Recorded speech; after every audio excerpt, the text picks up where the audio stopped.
तो जय हिंद साथियों, आप सभी लोग कैसे हैं। आप लोगों की तैयारी बेहतरीन चल रही होगी, हम आशा करते हैं। और आप लोगों का ये प्रैक्टिस सेट नंबर सामाजिक विज्ञान का प्रैक्टिस नंबर ये जो है 4 चल रहा है। ठीक है, तो आज हम पढ़ेंगे संघवाद। ठीक है, ये जो है राजनीति शास्त्र का चैप्टर नंबर 2 संघवाद या संघात्मक व्यवस्था। आज इसके बारे में हम लोग चर्चा करेंगे। तो यहाँ पर है कि संघात्मक व्यवस्था क्या है। ठीक है, देखिए पहली बात तो आप ये समझ लें कि संघात्मक व्यवस्था क्या है, इसके आप समझ लीजिए। फिर इसके बाद में जो NCERT बेस है वो लिखा है, आप लोग इसको पेपर में ही लिखना है। करके वो शासन व्यवस्था जिसमें एक ही समय में 2 या अधिक सरकारें काम करें, संघात्मक व्यवस्था कहलाती हैं। इस व्यवस्था में केंद्र व राज्य 2 सरकारें प्रमुख होती हैं और दोनों को अपनी शक्तियां संविधान से मिली होती हैं। दोनों सरकारें एक दूसरे के प्रति जवाबदेह न होकर जनता के प्रति जवाबदेह होती हैं। ठीक है, अब हम आपको इसका मतलब समझाते हैं करके। मतलब वो देखो, संघात्मक व्यवस्था वो है जिसमें 2 या 2 से अधिक जो सरकारें जो होती हैं वो मिलकर के संघात्मक व्यवस्था में कार्य करती हैं, जिसको हम सत्ता का विकेंद्रीकरण भी कहते हैं। विकेंद्रीकरण तो है कि मतलब 2 अलग अलग शक्तियों का बंटवारा होना। ठीक है, जैसे अब यहाँ पर एक केंद्र सरकार है, राज्य सरकार है। तो संघात्मक व्यवस्था में मतलब ये व्यवस्था की गई है कि इसमें जो है केंद्र अलग काम करे, राज्य अलग काम करे। सबका अपना अपना एक क्षेत्र होता है, एक एरिया होता है, उसके अनुसार से केंद्र, और इसमें दोनों सरकारें अपने अपनी जगह प्रमुख होती हैं। ठीक, कोई कम ना, मतलब इसमें ना कोई ज़्यादा। हाँ, अब ये केंद्र है तो वो पूरे बड़ा स्तर होता है, तो उसके कार्य क्षेत्र सब उसके बड़े होते हैं, तो उसका जो है डिसीजन भी बड़ा होता है, वो बात एक अलग है। लेकिन यहाँ पर अलग अलग जो मतलब जो सरकारें हैं, मतलब जो कार्य उनके हैं, मतलब अपना वो प्रमुख उन सरकारों के कार्य जो होते हैं। और जो दोनों एक दूसरे के प्रति जवाब ना देकर होकर जनता के प्रति जवाब देते हैं, ये बात सही है। अब देखो, ये जनता कैसे जवाबदेह होती है, क्योंकि ये सरकारें जो राज्य सरकार है, केंद्र सरकार है, राज्य को केंद्र से केंद्र या राज्य को जवाबदेह ना होकर के जनता के प्रति जवाबदेह होती है। इसका मतलब ये हुआ कि देखिए, तो केंद्र में जो सांसद विधायक होते हैं तो कौन चुनता है, जनता चुनती है ना। और राज्य में जो विधायक होते हैं जो चुन करके वो राज्य में जाते हैं, हर राज्य का अपना अपना विधायक होता है।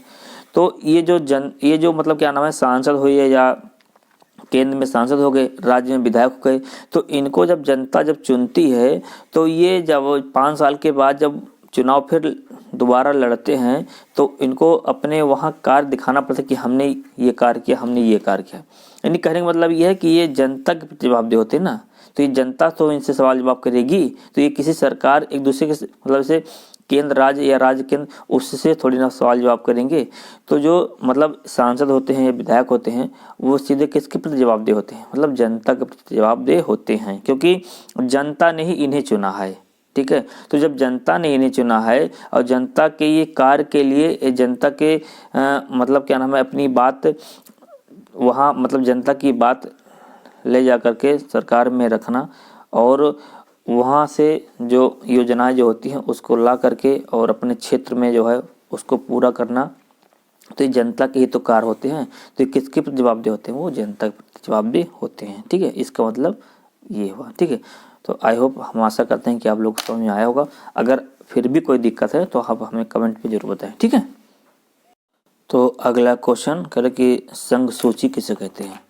देखिए, 3 सूचियाँ जो है होती हैं, एक होती है संघ सूची, एक होती है राज्य सूची और एक होती है समवर्ती सूची। क्योंकि हमारे जो है काफ़ी क्षेत्र हैं, कुछ क्षेत्र पर कुछ विषय पर कानून जो है राज्य सरकार बनाती है, कुछ विषय पर कानून जो है केंद्र सरकार बनाती है, और कुछ विषय ऐसे होते हैं जो राज्य और केंद्र दोनों मिलकर के कानून बनाती है।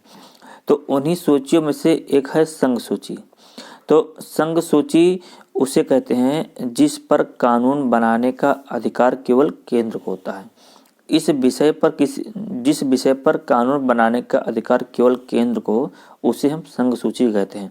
इसमें राज्य का कोई हस्तक्षेप नहीं होता है। ठीक है, क्योंकि ये विषय ही राज्य का नहीं है। तो जब विषय ही राज्य का नहीं है तो राज्य का कोई इसमें जो है इंटरफेयर होता ही नहीं है। तो मतलब इसमें दिया है कि विषयों की वह सूची जिस पर केंद्र सरकार कानून बनाए, संघ सूची जो है उसे हम क्या कहते हैं।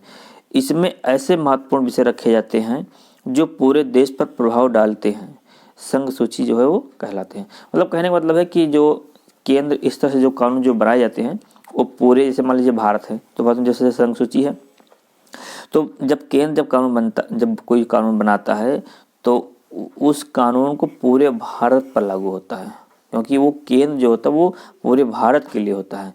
और जो राज्य होता है तो देखिए भारत में 28 राज्य हैं, तो हर राज्य का अपना अपना जो है कानून होता है, तो अपने अपने उसका अपना अपने एक क्षेत्र होता है। तो अगर मान लीजिए कि अब से हम उत्तर प्रदेश से हैं, तो उत्तर प्रदेश की सरकार अगर कोई कानून बनाएगी, कोई नियम बनाएगी, तो वो केवल उत्तर प्रदेश में ही लागू होगा, ना कि उत्तराखंड और एमपी, ठीक है, गुजरात, राजस्थान, इसमें लागू नहीं होगा, क्योंकि वो क्षेत्र उसका नहीं है। तो और लेकिन जब यही कानून अगर केंद्र बनाती है तो पूरे भारत पर लागू होता है। तो बात समझ रहे हैं कि संघ सूची क्या कहते हैं? संघ सूची उसे कहते हैं जिस विषय पर कानून बनाने का अधिकार केवल केंद्र सरकार को हो, ऐसे विषयों को हम संघ सूची कहते हैं, और ऐसे विषयों संघ सूची के अंतर्गत जो है आते हैं। अब संघ सूची के जो विषय जो होते हैं, देखिए ऐसे मान लीजिए बैंकिंग हुआ, ठीक है, और उसके बाद में जो है यह अंतर्राष्ट्रीय जो है मामले हो गए, ये सब विषय जो है वो केंद्र के अंतर्गत आते हैं, ठीक है। अगला क्वेश्चन, राज्य सूची किसे कहते हैं? ठीक है, तो अभी हम इस पर भी जो है चर्चा कर चुके हैं कि राज्य सूची किसे कहते हैं, अभी भी बताए हैं। देखिए अब ये हुआ कि राज्य सूची किसे कहते हैं, तो जिस विषय पर राज्य सरकार कानून बनाती है उस विषय को हम राज्य सूची कहते हैं। कुछ विषय पर कानून केंद्र बनाती है, कुछ विषय पर जो है राज्य सरकार बनाती है, और कुछ विषय पर जो है वो दोनों मिलकर कानून बनाते हैं। तो जिस विषय पर राज्य सरकार कानून बनाती है उसे हम जो है वो राज्य विषय के अंतर्गत जो है वो आते हैं। विषयों की वह सूची जिस पर राज्य सरकार कानून बनाती है। देखो इसमें कृषि हुआ, सिंचाई हुआ, व्यापार हुआ, ये सब जैसे विषय जो है इसके अंतर्गत जो है आते हैं। तो आप लोगों से क्वेश्चन ये बहुविकल्पी में भी पूछ लिया जाएगा, ठीक है। दे दिया कि जो है 4 विषय दे दिया गया, कृषि दे दिया गया, सिंचाई दे दिया, व्यापार दे दिया गया, और उसमें दे दिया गया बैंकिंग। अब निम्नलिखित में से बताइए कि कौन सा राज्य सूची का विषय नहीं है, तो बैंकिंग राज्य सूची का विषय नहीं, कि वो केंद्र सूची का विषय है, ठीक है। तो इस माध्यम से भी आप लोगों को क्वेश्चन जो है पूछे जा सकते हैं। तो ये बात समझ में आ गई कि मतलब संघ सूची किसे कहते हैं, राज्य सूची किसे कहते हैं, ठीक है। तो ये बात समझ में आ गई। तो ये सब जो है क्वेश्चन आप लोग जो है इसको तैयार करते रहें, ठीक है। तो इतनी बात समझ में आई। चलिए अगला क्वेश्चन, समवर्ती सूची किसे कहते हैं? तो आपको समवर्ती सूची भी अभी बताएं कि समवर्ती सूची किसे कहते हैं, जिस विषय पर केंद्र और राज्य दोनों मिल करके कानून बनाते हैं उसे जो है हम समवर्ती सूची कहते हैं। यानी किसी विषय पर, ठीक है, किसी विषय पर केंद्र और राज्य दोनों मिल करके जो कानून बनाए उसे हम समवर्ती सूची कहते हैं। विषयों की वह सूची जिस पर कानून बनाने का अधिकार राज्य और केंद्र सरकार दोनों का होता है, लेकिन जब दोनों के कानून में टकराव हो तो केंद्र सरकार द्वारा बनाया गया कानून ही मान्य होता है, ठीक है। इसका मतलब ये आप समझे कि जो है जैसे मान लीजिए कोई विषय है, जिस विषय पर कानून बनाने का जो अधिकार है वो केंद्र और राज्य दोनों को है। अब दोनों में किसी बात को लेकर के बहस छिड़ गई, टकराव हो गया, राज्य सरकार ने कहा नहीं ऐसा होना चाहिए, केंद्र ने कहा नहीं नहीं ऐसा होना चाहिए। अब उस विषय को लेकर के दोनों में मतभेद हो गए, टकराव हो गया। टकराव मतलब वहाँ लड़ाई दंगा नहीं है, ठीक है, कि मार काट, लड़ाई दंगा नहीं, टकराव हो गया, मतभेद हो गया। तो वहाँ पर उस विषय को लेकर के मतभेद हो गया। तो अब यहाँ पर अब किसकी बात मानी जाएगी?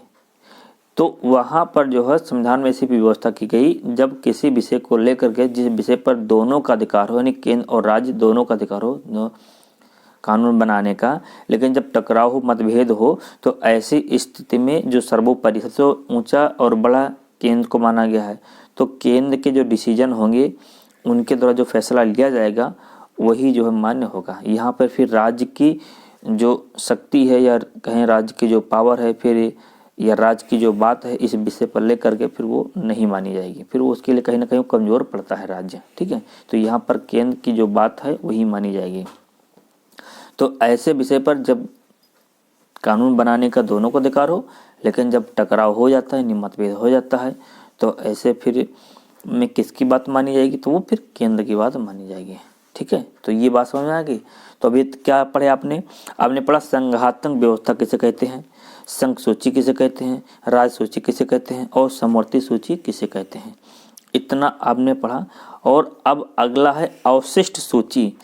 अवशिष्ट सूची ये क्या है, ये आप लोगों का होमवर्क रहेगा। और अवशिष्ट सूची हमें आप बताएंगे क्या है। ठीक है, कमेंट में हमें आप जरूर बताएंगे। ये आप लोगों का जो है होमवर्क है। और जब नेक्स्ट वीडियो लेंगे तो हम जो है अवशिष्ट सूची के बारे में हम आप लोगों को विधिवत फिर समझा देंगे। तब तक आप लोग पढ़िएगा और हमें कमेंट में बताइएगा कि जो है और राज्य सूची और संघ सूची के कम से कम 2 विषय क्या हैं, इस विषय को आप हमें कमेंट में ज़रूर बताएं। ठीक है, तब तक के लिए स्वस्थ रहिए, मस्त रहिए और बिंदास लगे रहिए। और शादी विवाह तो चल रहा है, रसगुल्ले खाते रहें मस्ती में, लेकिन इतना मत खाएं कि नुकसान हो जाए। ठीक है, संभाल करके खाइएगा। मिलते हैं फिर नेक्स्ट वीडियो के साथ। तब तक के लिए बने रहे हमारे साथ। जय हिंद, जय भारत।